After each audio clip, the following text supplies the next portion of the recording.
Falando agora aqui do nosso recorte, que é masculinidades, né? E esse é um tema que também é muito caro para você. A sociologia pode ajudar a formar homens melhores? A partir disso tudo que a gente falou, assim, é uma base e tudo mais, mas como ela pode entrar na cabeça das pessoas no bom sentido e melhorar os homens? Perfeito. Eu acho que né, até retornando à minha resposta, eu acho que a sociologia não pode formar homens melhores, mas ela pode ajudar a entender as relações humanas e o lugar das masculinidades. E a partir desta reflexão que a sociologia pode trazer, a perspectiva, dados e conceitos, a gente pode pensar em homens melhores. Agora, a pergunta que eu faria, dentro da pergunta, é o que significa homens melhores?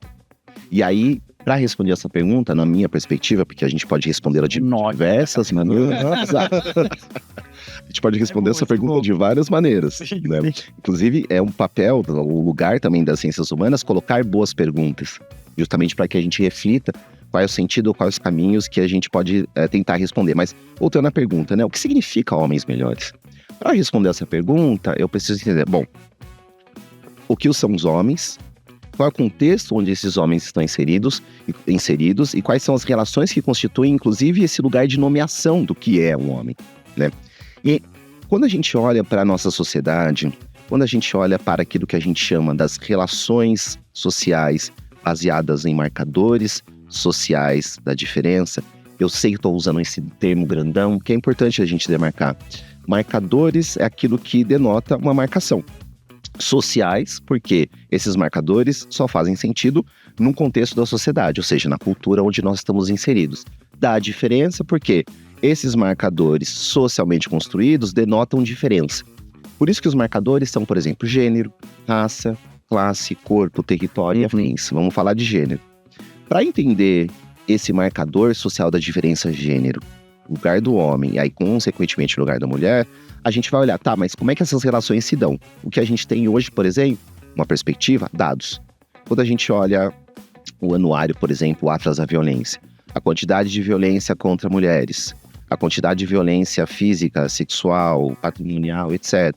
A quantidade de feminicídios, um tema que tem sido, inclusive, bastante debatido e ainda bem, triste, mas ainda bem, bastante coberto pela imprensa, pela mídia e afins, a gente começa a entender, peraí, então, nas relações sociais, as relações entre homens e mulheres podem ser conflituosas e, em geral, as mulheres saem perdendo nessa relação. Talvez, uma primeira resposta é, o que significa homens melhores? Homens que se constituam uma relação mais paritária, mais igualitária, mais equânime entre homens e mulheres. Interessante. Quando a gente vai discutir feminismo, por exemplo, né, vamos enxergar que as mulheres devem ter, né, direitos iguais.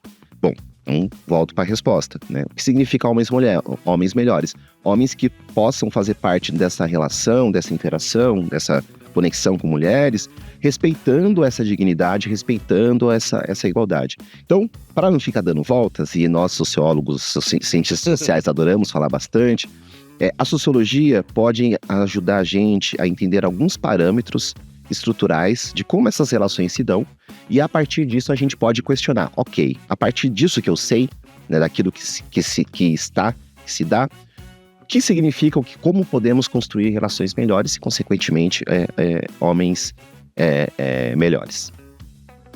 Perfeito.